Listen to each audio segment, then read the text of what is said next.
Ever started mixing a track only to find yourself knee-deep in chaos? Messy sessions, out-of-sync tracks, mystery audio files? Yeah, we've all been there. Before you even think about EQs, compressors, or other fancy plugins, you need to make sure your mix is prepped properly beforehand so you get the best results each and every time. In this video, I'm going to walk you through exactly how to prep your sessions the right way so you can save time, stay organized, and produce better quality music. So let's dive right in. I'm going to be following my free rapid song finishing checklist. You can actually grab this in the description below or go to orpheusaudioacademy.com/mixing checklist and you can get a copy of this. And you can see it's got a bunch of stuff in here, including this mixing workflow, even some like EQ and compression cheat sheet here, so you know exactly what to do when you are EQing and compressing. But anyway, so we're at this stage here. So phase one, we already kind of did that in a previous episode. This is actually episode 8 in my Saddest Studio Ever series, where I'm walking through how to create and release a song from scratch, even if you're working in a sad studio environment, you know, a home bedroom kind of thing, not a professional studio, because I don't really have any acoustic treatment. I'm only using budget gear. I also don't know much music theory or how to play an instrument, but that's okay. We can still make amazing music. And so I'm walking you through my process and how I do this step by step. And so we're at part 8 now, which is mix prep. And so we already did vocal editing. I'll have a link to that below if you want to know how to like edit your vocals.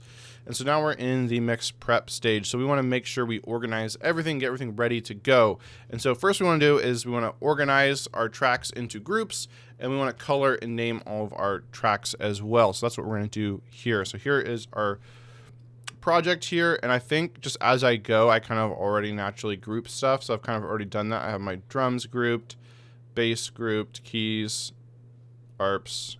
So yeah, I've kind of already done the groups, but if you haven't done that, you want to go ahead and do that. Got my scratch vocals here and then my actual vocals. So I've already done the comping and selected what vocals I'm actually using. So I should get rid of all this stuff I'm not using and put that in a separate folder and stuff. So just make everything cleaned up and nice and ready to go. And the other thing is with coloring is you want to kind of use the same colors every time. So you can kind of just identify a track by looking at the color. So if we do option C here, I like my drums to be red, kind of like to go in kind of the color of the rainbow here. So then my basses would be orange. Then I have my keys. These are usually yellowish. Then my arps, these can be green. Leads are blue. And I got my effects here. And then the vocals. So now we're just going to group these all up. All right, so now we have all of our tracks pretty well organized. You can see drums, bass, keys, arps, leads, effects, vocals, and then these unused vocals. So turn those off. Now next we might want to set up some effect buses, things that, you know, effects we might want to use. So we can come in here. Actually, that's not what I want to do.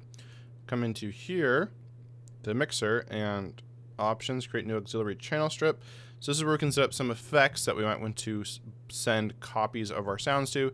So the reason we use sends is because what you're doing is you taking a copy of your sound, say it's the drums, and you send it to this auxiliary channel where you have some kind of effect, say it's a reverb, and so then that copy gets affected with some of the reverb, and then it blends back in with the original.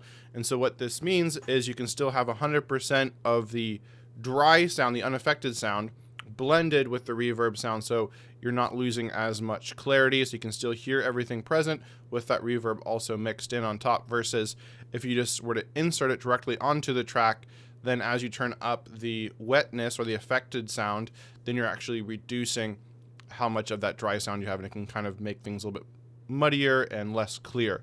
So that's why we're going to do this. So we have to select what bus we want this to be. I like to kind of go to my second over here, so we'll do like bus 34, and you can set up like a mixing like template if you want to, so you kind of have this all set up every time. You don't have to redo this every time. So we can put it in some like of my favorite like reverbs. Like I like the Towel reverb, and that's a free plugin too. Towel Reverb 4, very cool. So we want this to be 100% wet. We already have the dry sound, so we don't need that in there. I usually like to low cut it, put a little bit of pre-delay in there, and make the dampness about 50, dampening. So now I can do this with several different effects. Like I can do it with more reverbs, I can do it with more delays. Maybe I want to do some like parallel compression or something, or saturation. So this is just where you go and you set these up. And then you could even like add these to your actual arrangement window if you want to. You right click on this and we can do create track. And then we can like put these all in a folder, just create a track stack, folder stack, and we can just call this sends. So now we can see where they are and easily adjust them or automate them, things like that. And so we'll just go ahead and set up all the sends we want, and then we can move on to the next step, which would be setting the number one, setting up a mix bus is huge, and setting the output to mono. So let's go ahead and create a mix bus.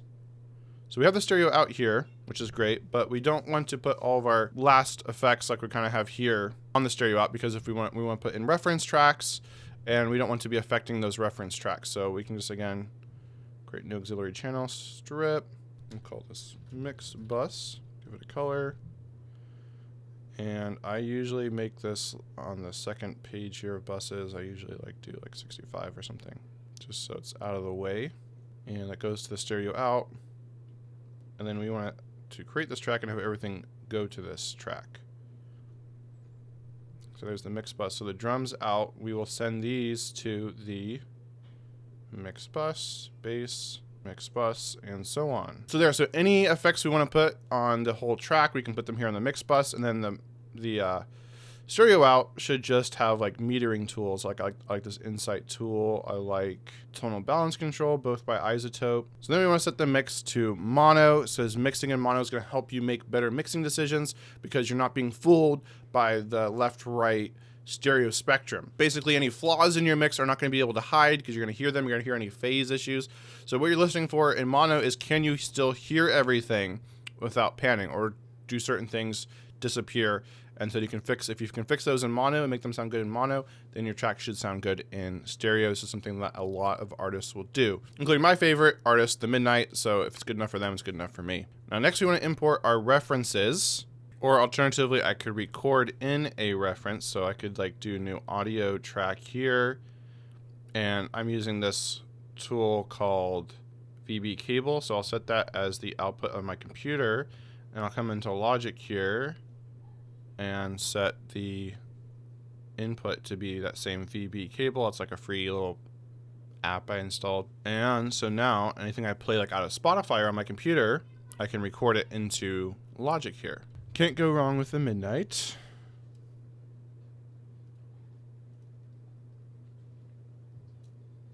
All right, I'm not hearing anything because we're playing it into Logic. So if I do input monitoring, I should be able to hear this. Now I want to make sure this is a stereo. There we go. Now I can hear it in stereo.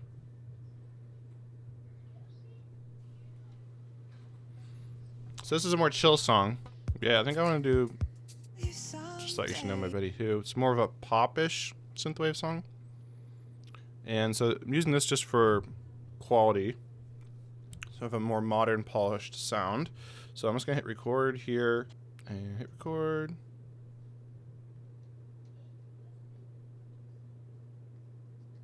And we see it recording.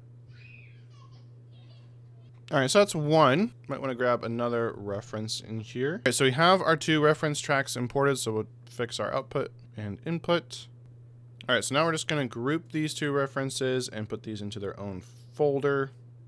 So create a folder track, and we'll call that references. Move those there. Throw a color on. All right. Now, another thing I'm going to do is just bounce a bunch of my MIDI tracks to audio, because it just makes it a little bit easier to edit them later on. Also can save on CPU usage, and also just helps me bake in what I'm doing here so I'm not tempted to tweak or change anything. All right, so we'll file, export, no, bounce tracks in place. And we will replace our tracks. I'm saving this as a different Logic file, so if I ever do want to go back into the MIDI, I still have all that. All right, so I bounced all my tracks to audio now. So you can see I did it with my drums as well. So I got my drums here, bass, keys, and so on. So the last stage now is gain staging. So we want to set the gain levels properly for all our tracks so that they sound as best they can. So if you don't know, there's basically a digital sweet spot in terms of gain for your plugins. What this just means is if your gain is set properly, your plugins are going to sound the best they possibly can, because a lot of these plugins, they're modeled off of analog gear, and that analog gear was actually designed to function properly at a certain input level, a certain gain level, and if it was too quiet or too loud, it wouldn't function as properly. So now if you don't know the difference between gain and volume, gain is basically input and volume is output. So gain is the level of your track before processing and everything, and then volume is the level of the track after. And we can kind of illustrate that here. So we got these drums here, and we can see the compression that's going on.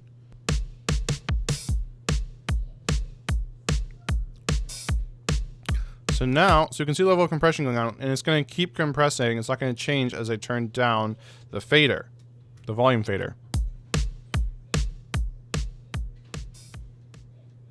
You can see it's still compressing at the same level because the gain hasn't changed, just the volume after the fact has changed. And so we just want to go through and gain stage all these tracks so that they are going to be at the proper gain level, so that all of our plugins will sound as best as they possibly can, and adding up over the course of your whole track, that can make a difference. So just what is that sweet spot? Well, on a volume meter, it is 0, or that translates to negative 18 dBFS. So we can illustrate that by putting a gain plugin on the stereo out. And there's free ones out there, but I'm just using this one by Waves because it's what I have. So if we check out our bass here, we want to go basically to where it's the loudest, which for this particular bass track is about right here. So we want it to average 0 here on this meter. So we can go over here, we can put like a gain plugin on this, or alternatively we can just go over here into the region area and adjust the gain.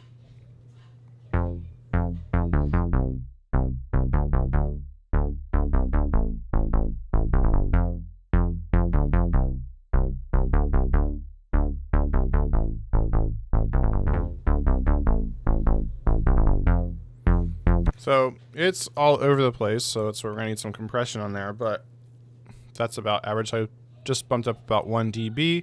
So now we'll do the same thing with this bass.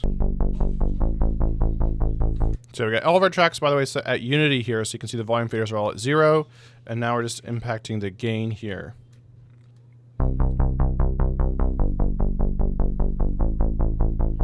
So it's okay if it goes a little above or below 0. We just want it to kind of average 0.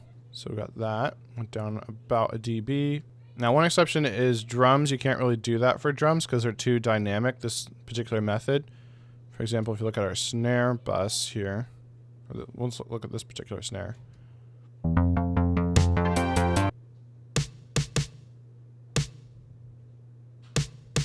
So we can see it's really quiet over here on the VU meter, but if we try to turn up the gain, we're getting close to clipping, and it's still not at 0. So now we're already clipping by over 4 dB, and it's still not hitting 0. So we don't want to do that.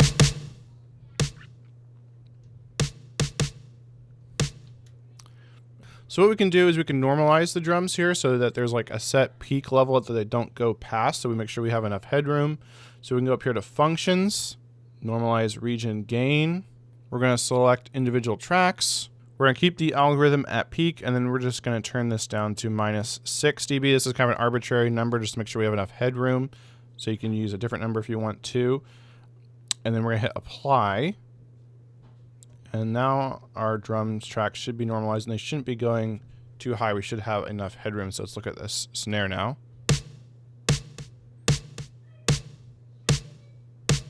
So you can see it's not going above 6. Obviously those hi-hats are really loud now. But again, that's just the gain. We're going to be turning that down volume-wise. And so you can see since we adjusted the gain, the compressor is working a lot crazier here. Which is why you want to do gain staging at this point, pre-mix, before you've done anything. All right, awesome. So now I'll just go ahead and do this for the rest of the tracks. And by the way, we're getting close to having this song done. And when we have it done, we are going to want to put it out onto Spotify and YouTube and Apple Music and all those different places. But to do so, we are going to need a third-party music distributor to work with us to get our music onto these platforms. And the best one out there is Lander. I've used numerous distributors before. I've used CD Baby, I've used DistroKid, and I just recently switched to Lander because it is the absolute best one out there on the market. I've been comparing a bunch of them on my channel, and I found Lander to be the best. It gives you so many awesome options, including unlimited releases. You keep 100% of your royalties. You release to over 150 stores. You get free YouTube content ID built in, so if anyone were to use part of your music or your music on YouTube, you would earn revenue from that. You also have an unbelievable cover licensing option where you just pay a one-time $15 fee and they handle all the cover licensing for you, so you can legally upload cover songs and actually get paid and earn royalties from your covers. They also have an unbelievable cancellation policy, so if you ever decide you just hate subscriptions or something happens to your credit card and you can't keep paying, Lander will keep all of your music up on all of the platforms. You just revert to a 85-15% split where Lander takes 15% of your royalties, but otherwise you don't ever have to worry about your music being taken down or being held hostage by a lifetime subscription plan just to keep your music online. It's also incredibly affordable, one of the best pricing points out of all the different distributors out there, and you can save even more when you use my link. Just go to orpheusaudioacademy.com/Lander or click in the description below to sign up, because very soon we're going to be using Lander to release this song into the world. All right, so we have gain staged all our tracks. Now we're ready to start mixing. So go ahead and click the video on the screen now to go over to next part 9 of my Saddest Studio Ever series, where you can actually see me mix this song from start to finish. All right, see you over there now.